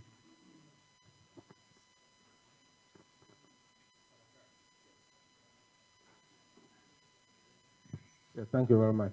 Yes, I want to know if the originator of this company is a shareholder, so he dissociates himself from the business of the company. And if he is, to what extent? Is he a major shareholder? Number two, you have educated us on how flexible you are and the extent to which you have been stretching your tentacles in investment, going offshore and all. Are you the only company in Ghana at the moment who have that capacity to be doing all this? because before then, we have been hearing from other companies. If I have to give an example, I think Data Bank, they also have that thing. So what makes yours unique? And for which reason we should bank our hopes in you? Okay. Emma, I think you should get the second one, which is the men's gold and the Gold Coast one. I'll answer the first two. The gold in the middle, in terms of the Black Star, is something that he set up. He set up in 2008, and that is one of the, I believe, is one of the Adin crash symbols. He purposely chose that because he wanted to represent and change the people that Ghanaians we are also capable of doing the same thing that everyone else in the world is able to do. And he was that passionate about Black Star as Black Star as a nation, that he wanted to name the firm after that. In terms of some of the issues that has happened, it's actually one of the motivating reasons why I left everything in the UK to also come back and also contribute. Personally, I am a person of integrity, and people that I work with are all people of integrity and honesty. And if I see something that is not right, I'll flag it up. And same as Ima, which is, you know, one of the best things that I see in him every single day. He calls yes, yes, and no, and no. And we have so many people who do that in the firm. And I think that what we are saying is you do not have to select Black Star as a fund manager, but these are legitimate questions that you should be asking to whoever you appoint as a fund manager. It's just we are like pretty good at what we do. That's all I'm saying. The second bit is and the shareholding structure. So when he went to the office, he handed over to a family trust. So the family trust then owns the company, which the family trust now has Eric Apowa and a group of independent board advisors. So Eric Apowa, myself, Nana J, Ima, we are the people who are actually managing the firm. As we speak today, if I've walked in here and he sees me talking, he wouldn't know who I am. In fact, when I returned, I had to go on YouTube and Google to actually Google how he looks like. And up to today, if he saw me, he wouldn't know me. So men's goal. And the true part is every investment company is set up by someone. Okay. Every investment company is set up by someone. Perhaps, I don't know if it's fortunate or unfortunate, because at least he created a company that I work for and grew my expertise from. Unfortunately, he went into public office, and when you go into politics and public office, it comes with a lot of risk and a lot of things. And, you know, perhaps he got affected. But then the true part of the matter is, if you go to company A is possibly set up by someone. So does it mean if tomorrow you hear that, oh, this owner has done something, then there's a problem? It goes beyond the owner. You always have to look at what the company is doing to safeguard your interests, and also separate its activities and the investment decision of your money. Because the money doesn't belong to the owner. It belongs to you. He provided the vehicle through which you can put your money into prudent use. So, is the company acting based on your instruction or based on what the owner is saying? And that's why the custodian bit is very important. But the custodian is ensuring that what you said and what you agreed on is what is happening. Not because of the owner. But the fact is, every single company will have ownership. It's either a group of owners or even the listed companies, or a single person who started it and perhaps diversified the ownership to various entities. But the key thing is this company credible? You can go to the SEC, which, I mean, every phone or even laptop, Google SEC, go and look at companies in good standing. And you see the companies that are not in good standing. When the 2008 financial sector cleanup happened, fund managers who are not in good standing went down. I came to me independently. So the important thing is your investment activities cannot be tied to the owner. If any farm manager or any company is trying to tie your investment activities to a particular owner, you should be trouble. You shouldn't even go there. You have to make sure things are laid out that you understand and you appreciate. That safeguard your investment. That's the most important thing. But the fundamental thing is every company is set up by someone. Then the bit about men's gold and those who lost to Gold Coast. Let me speak about men's gold, or number one. What he basically did, and anyone here can Google what a Ponzi scheme is. Basically did a Ponzi scheme. And again, Ghanaians do not ask questions when they're investing. They just follow the return. 15% they have to. How are you able to generate 15% every month for me? It tells you I buy gold and sell. The basic thing you can do is go and check the price movement of gold and ascertain for yourself if within a month gold price appreciates by 15% in a month. When you annualize it, it's over 100%. Just in a month, 15%. If you check the gold, and gold prices are all over the internet. They are uniform across the world. If gold prices are not appreciating in a month by 15%, how are you able to give me 15%? He basically took father's money. When your time is due to be paid, he gives father's money to you. And Mr. Amposa goes out, oh, Charlie, men's gold. They will pay you, Charlie, 15%. My question me there. Oh, this person brings the money. Father's money is due. The person brought the money. He pays him.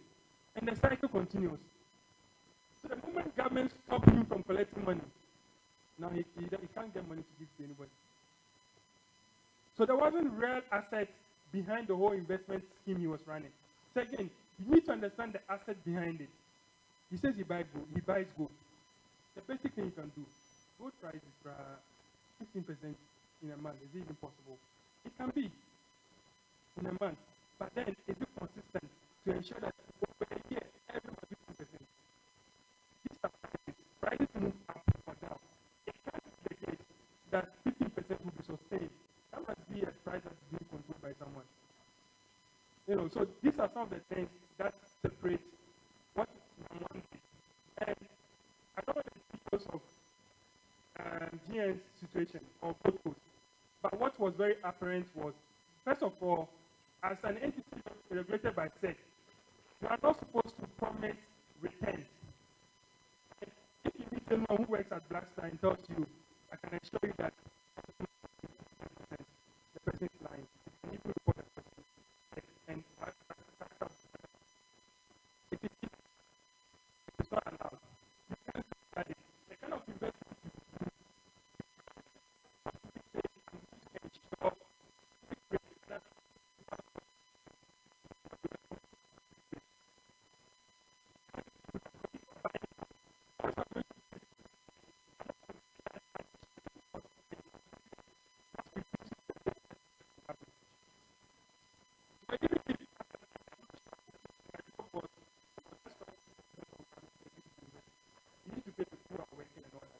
So in farm management, there's something they call fees and all that, which will affect the return.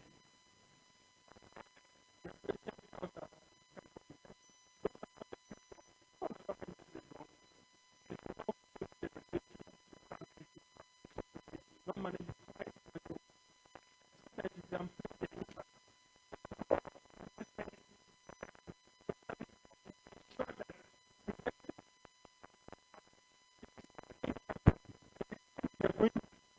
against your policy or what you have agreed with them, report them to SEC.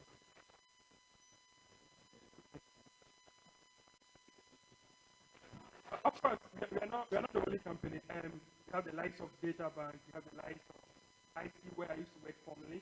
There are a number of them. When you go on the SEC website, Security and Exchange Commission, go on there, look for the farm managers that are on there, you see a list of them. And on any of them. Check their good standing, status with SEC, and then independently decide which one you give free. But then when it comes to which companies invest the company that does it. And now we have other fund managers who are required by SEC to also invest in other fund managers' products coming to us because now they see they can put all their money in government of Ghana bonds.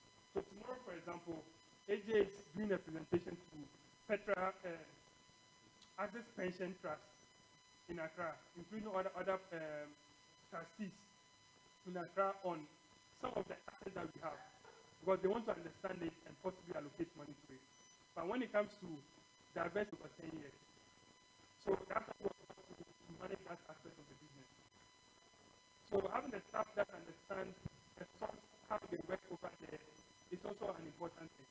So I guess that explains why we have funds that have exposure to offshore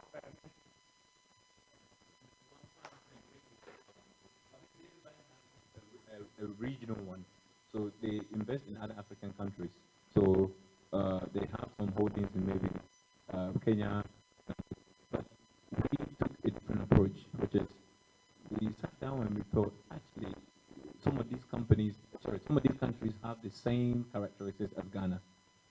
When you look at their currency depreciation and other things versus hard currencies like dollar, euro, and the pound. So far as we know, we are the investments.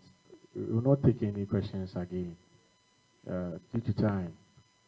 So we can give a big hand for Mr. Emmanuel Kujo and Mr. Ajay Boateng. Please, we are grateful.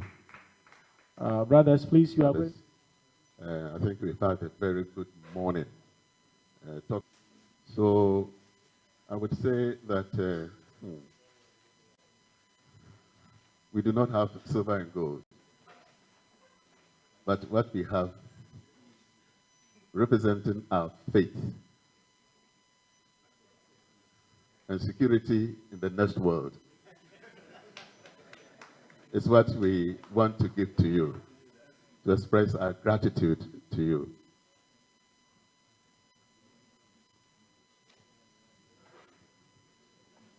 So, Mr. Emmanuel Kujo.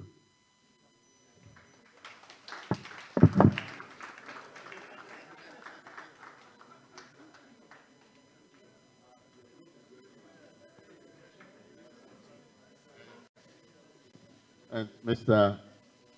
Ajay Boateng.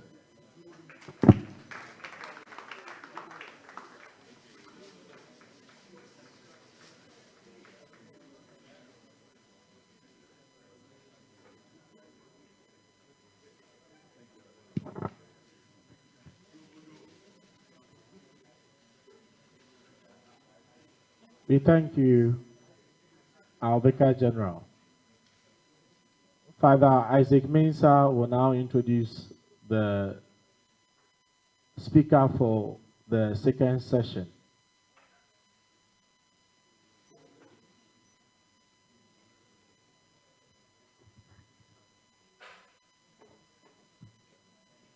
Thank you, Mr. MC. As I stated earlier on, we are going to have our second conference to be led by Mr. Alex Amponsa. Mr. Alex Amponsa is a Catholic. He worships at St. Thomas Aquinas Catholic Church, Legon campus. He has been with them ever since he stepped foot on that campus for his first year degree till now. He has been with the finance committee for the past 12 years. He comes in with a lot of experience from the banking sector. He began with the then amalgamated bank, which is now Bank of Africa, from 2006. As credit officer, and then rose through the ranks to become deputy head of corporate banking, and then group head of retail banking. Just last year, he decided to find himself in a different bank. Now he works with Fidelity Bank He began this year, and he is in charge of, he's the Director of Commercial and SME Banking. Father is married with 2 kids, with 16 years in banking experience. Mr. Alex Amponsa, could you please come forward and share with us your vast knowledge in banking? Thank you very much. My Lord Bishop, good morning. And good morning, my brothers, priests. I'm happy to be here. Happy to be here because I also have a brother who is a priest.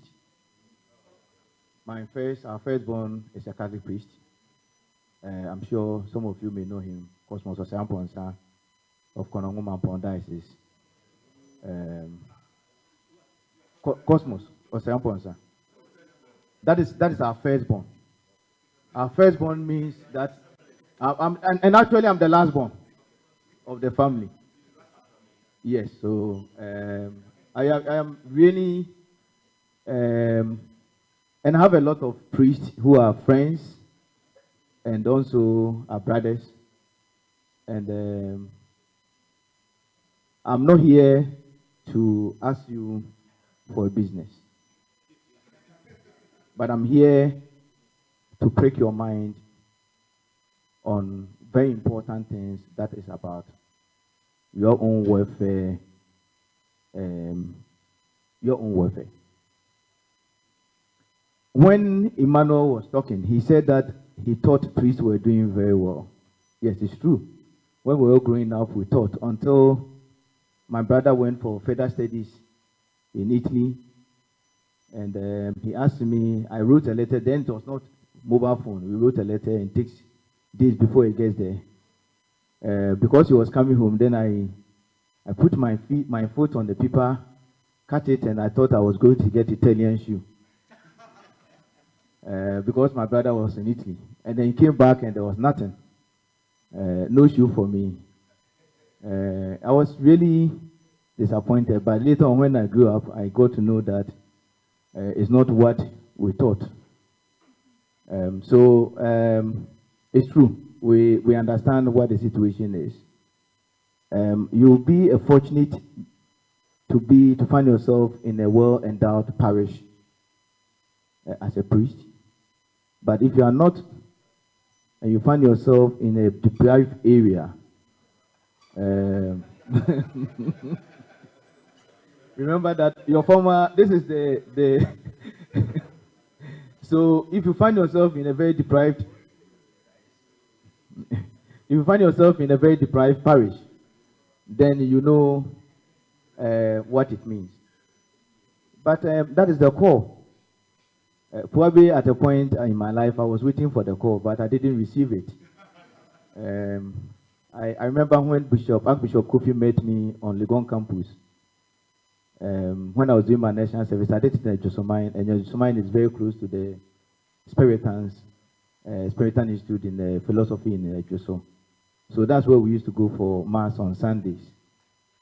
When he saw me on Legon campus, he said, Alex, I thought you were joining us. I said, Father, I didn't receive the call. So I know what, as priest, the life is sometimes. But when you are in your active life, you may have some few benefactors who may support here and there. But there come a time that we go on retirement, and depending on the parish or the diocese that you find yourself, and the strategy and the plan and the program that is in place for even retiring priests, we need to have, I'm sure it's a different conversation altogether, but I want us to break our mind on that also. A priest ordained, assigned to a parish, young, vibrant, deliberate that he wants to take the care of the spiritual needs and all the other needs of the parishioners. And then suddenly, because the parish did well by putting up 4 or 5 bedroom house, you have vacant room there. My Lord Bishop, this one I'm going into your territory, I know. Then bishop appointments come out, and then one elderly priest who is on retirement is posted to your end. I'm sure we all agree that the way our generation look at things now is different from your generation, the generation that is ahead of us. And that means that if you are not careful, you may have a priest who is on retirement that wants to see you as a son. And if you are not careful, you are supposed to take care of the parish, but then somebody else will want to run the parish for you. It can lead to all manner of conflicts. But do you go to the Western way, where we have, in some parishes like dioceses like Kumasi, Konongo-Mampong, Azan, Konongo-Mampong, you go to Jamasi, they have the hospital there. The hospital have morgue. Then the retirement home is there. And then the cemetery is there. So what it means is that once you go there, you start singing nearer to thee, nearer to thee. Because your funeral expenses will not be that much. The church will take care of the morgue expenses, and in order for you not to take care, give more electricity bill, quickly, the only thing that we need is a casket, and the next day, a very beautiful mass, and you are gone. But is that how really we are planning towards it? So some priests, I'm not too sure, may be comfortable going on retirement and going to live at Jamasi. Because you wake up every day, and if you are not careful, it's elderly home, somebody that you are very close to most of the time passes on, and then now you start counting your days. You don't know the way the direction is going. Either it's going in circle or it's going in a particular way. So if you are not careful, you ask that your room should be changed in an attempt to avoid the obvious thing. So I believe that there's a lot more that we can do. As priests, we all have parishes, and depending on the resources available and the financial strength of the members of the community, that also determine how endowed the parish may be. But what do? We live very individualistic life. It's my parish, and that is my money. And if you find yourself in a community that is very vibrant, then probably they will be able to use other means to support you to do most of the program that you have to do. But when you go on retirement, remember that that is a different ballgame. And remember that the parish, you may not be there forever also. And as you're moving, your benefactors also sometimes also moves. So you may not have them following you all the time. So I think that it's important that we take our destiny into our own hands. And the oath of poverty that I know you have taken, me, I have not taken some. So for us, it's a different ballgame. But I know that it doesn't mean that you should live in a very mystery, how to call it, very difficult life. That at least the basic things that will make life comfortable will not be there. I've seen a priest that was posted to a parish. When they were there, there was nothing. They rented a house for him. There was no toilet facility in the house. So he has to move to the next house anytime he wants to attend to nature call to go and use it. Really. It's tough, but the church too in that area also needs to develop. So Bishop will post you to go and develop the place. So what do we do? What can we do to support? What can other parishes that are well endowed do to support? That is not as if they are giving money free, but then with a way that we can bring money back to them. Why do we make investment decisions? My brothers who came here earlier on have spoken about investment in all manner of instruments. That is what we know, because I believe that at a point Ghanaians, we became too lazy, and we're just looking for low-hanging fruit to take So what we know is fixed deposit, treasury bill, and the bond. The bond was not known until Ken Ofori-Atta came. Then suddenly the bond became a normal thing that we know of. The bond that we know was Euro bond and other things that we know that was very far from us. But now, investment bankers, when they bring out a piece of paper and they call it a bond, because of credibility, you go and buy it. And then you know that they will give you money. And we have run ourselves into where we are today. And now we are begging bail us out. We've lost what God had given to us to manage. And now we are begging people to come and help us to rescue. So I believe that we need to go back to the real economy, where we believe that there's a lot more value that we can tap into. So I'm not here with any PowerPoint presentation, but I've prepared in my heart, and I'm going to deliver from my heart. If we can pull resources together, we can do a lot. What is the Pentecost Church doing? Let's ask ourselves. Pentecost Church pay their pastors. They have a welfare package for them. That is a retirement package for them. Are they able to generate revenue to support this? Yes, they are. Where is it coming from? It's coming from the church and the church members. How are they doing it? They set up a fund that they themselves manage. Where are they investing their money? You go to KNUST campus and they have Pentecost hostel. You go to their own Pentecost University, they have their own hostel. So what is it for? It's commercial motive. Commercial motive.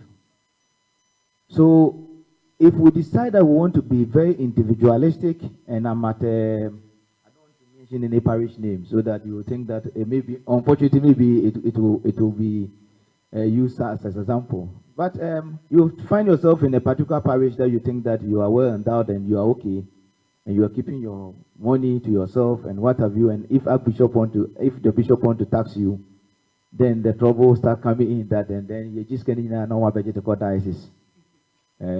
So that will also become another issue. But what are we using it for? I wish to propose that if it is possible, we look into that as a church and as a parish, probably if it's possible, my Lord Bishop, if we can introduce some revenue in a form of levy on annual basis of the total revenue the church generates, and be pushed into this particular fund to take care of the welfare need of the priest. The fund must be set up properly with proper custodians and managers that will take decisions on what instrument what particular venture that they can put the money in.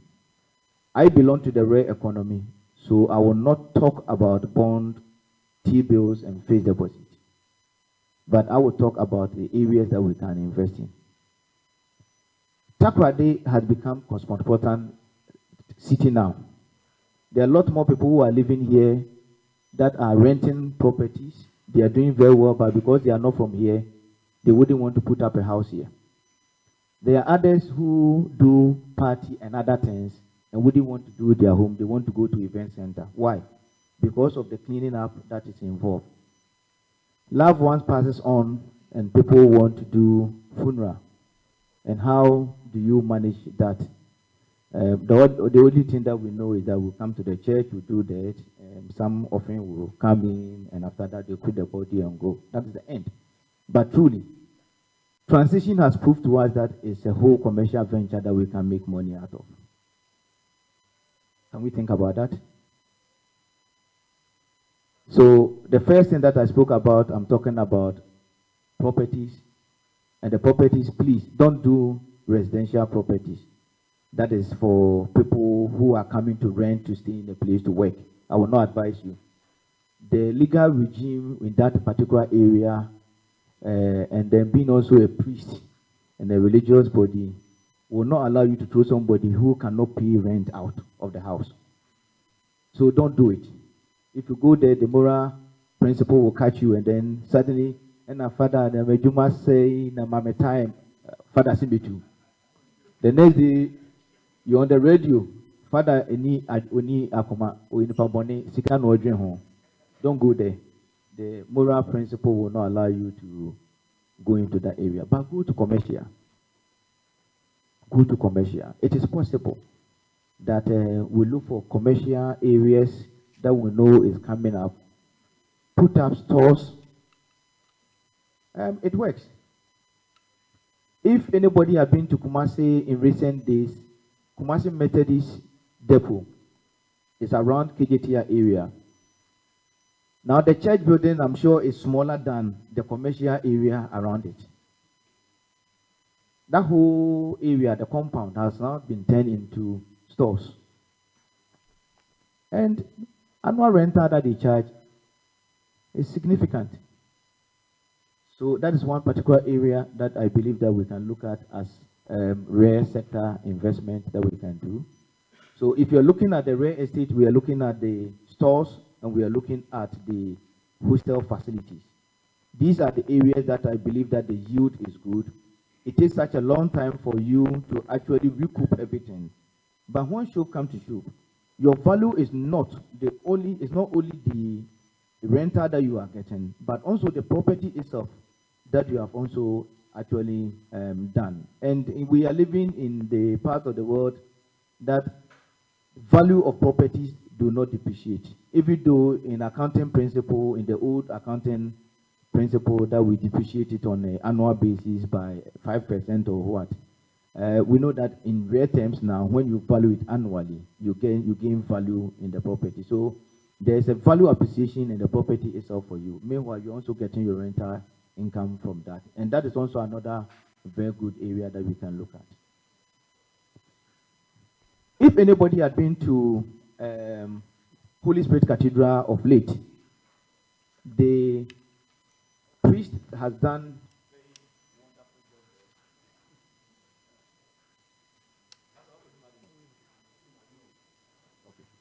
the priest has done a very wonderful thing there. The cathedral used to have a parish hall.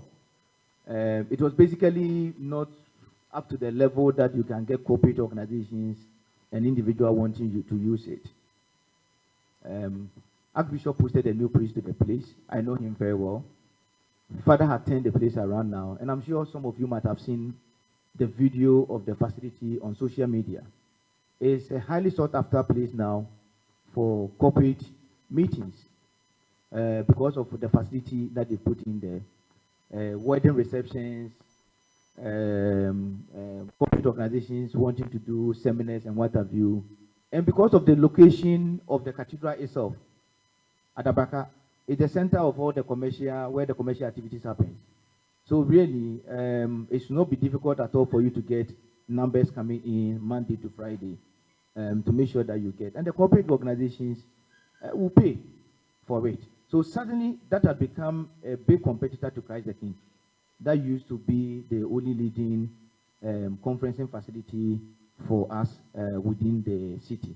So, because if you go to the hotel, you know the tariff there is very high, but if you come there, it's a bit moderate. Meanwhile, the church is also making enough income out of that.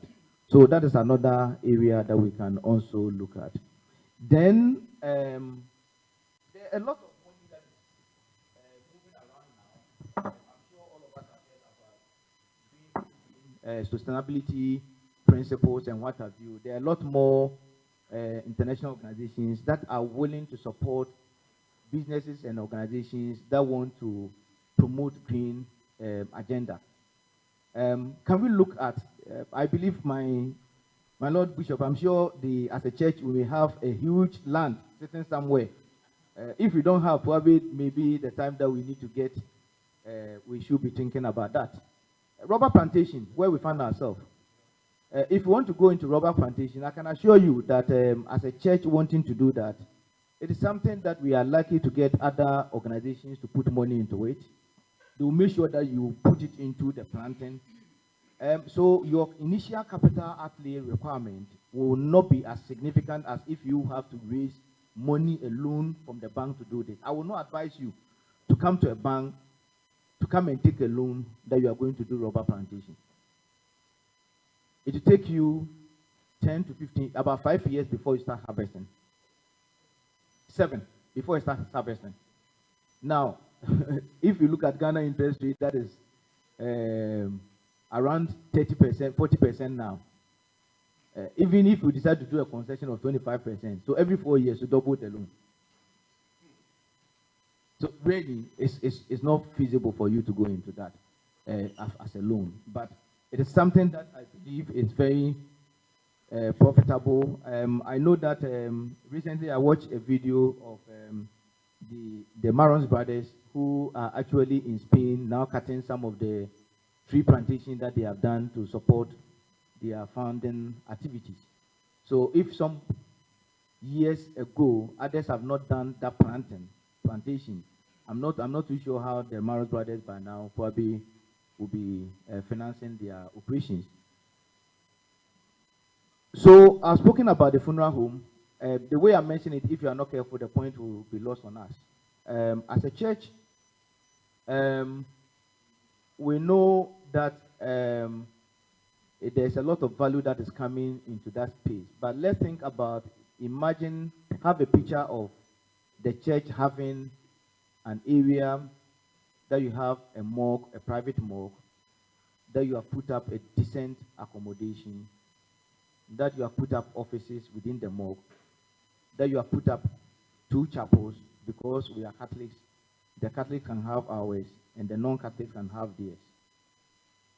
Then think about making sure that drinks, food, and everything, catering services, which itself is a whole commercial venture, being made available in that space. That when you lose a loved one and you can afford, you come and there are bouquets. If you want your funeral expenses to be 100,000, this is what it involves. You pay, you get it. I can assure you that that is also another viable area that we can look at. People organizing funeral is very difficult. We did that of my mother in January, and I can assure you that on every weekend from somewhere in October 28 that she passed to the time that we did the funeral, almost every weekend I was going to Kumasi, and moving from Accra to Kumasi. If you are going by the road, you know the risk that is involved. But if you are going by the air, you know what it entails in your pocket. So whichever way that you decide to choose, there's a burden on you. Just imagine that in Kumasi, there was a funeral home that I could have taken my mother there, that this thing could have been organized in a very decent way for us. I'm not too sure the stress that we went through. Every 2-3 weeks, we want to go to Komfanochi because that's where we're keeping her body, to go and see if she was being kept well. Yes, equally, I could have done that if it was a private. Came through the morgue to go and look at the body of my mother, and what you see on the way really is not what you will see when you go to some of these private funeral homes. So please, I believe that is another area that we can look at. There's a whole lot that we need to do in that particular space if we want to make it viable. We shouldn't sit down and wait for one private entity to come into the market and take the first mover's advantage, and then suddenly the advantage is lost on us. Remember, Ghanaians, that is our part of us. The people who move into that up to now, every toothpaste is called Pesodent, and every newspaper is called Graphic. So when you move in first, then you get the first mover's advantage. So if it's something that we think we need to do, let's look at it. It requires some financial commitment, but I believe that if you want to work as a group and to look at how you can raise the funding from the various members, and I mean when I say members, from the parishes, it should be possible for us to do. And there's something that about parishioners, and because I'm a lay faithful, I can see. Anytime appeal for funding is done, and it is for physical structure, that I believe really, that is not what we need now. You tend to look. So some of us, probably gradually, the support to the church is going somewhere else. It's going somewhere else. Fadoka is my friend, so I'll prefer going to Sutu because I don't want all his hair to be white. As Father Soja and Father Lamer suffered Witness all time. Meanwhile, Father Soja is a very good, he's like a big brother to me also because we are all from Money. So, let members of the church, if you go to US and you are paying tax and you're able to show proof that you have made a donation to an organization that is not for profit, you know very well that you get your tax rebate on that. So really, it is also another area that we can target. And I know that as priests, some of us sometimes get association with all kind of individuals and parishes outside this country. The Europe is there, and then the Americans too are there. So it's an area that once we go into this, it becomes another avenue that we can use to also bring money in there. Medical facility. It's private. It's profit.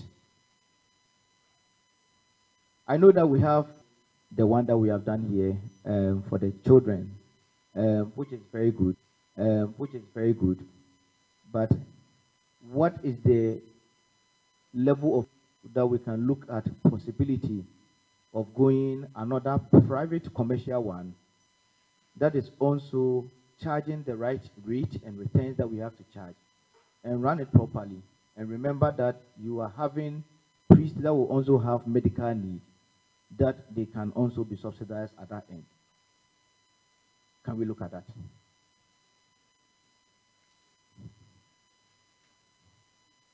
Finally, I'm sure as priests you agree with me that anytime a church is under development, people that you see in the church is usually different than when the church is complete and everything is in there. Your music is good, the pastor is good, get every Sunday, every Friday, Saturday also. Even sometimes you are not careful, you may be compelled to do 2 weddings on Saturdays. It changes the equation. But